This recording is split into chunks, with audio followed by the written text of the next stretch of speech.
Ayan guys, may dalawang puno din ako na ampalaya. Kaso lang nga namatay, parang namamatay na siya eh. Ayan ang bunga niya yan.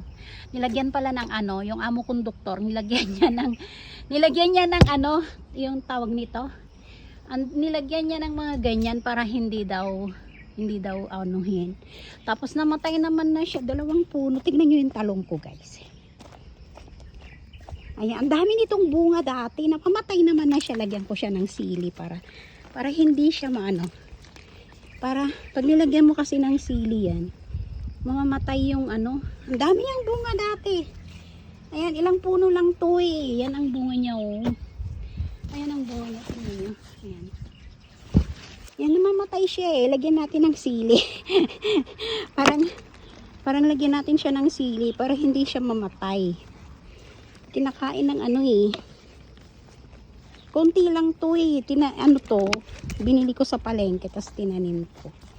Ay, lalaki ng bunga kaso lang hindi ko naman naasikaso kasi andun nga kami sa hospital dito.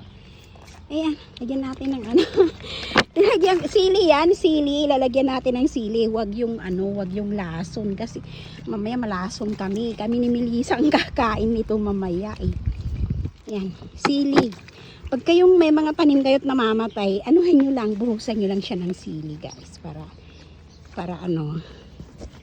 Yan, tanim ko yan. Mga ano, binili ko sa palengke, tapos tinanim ko.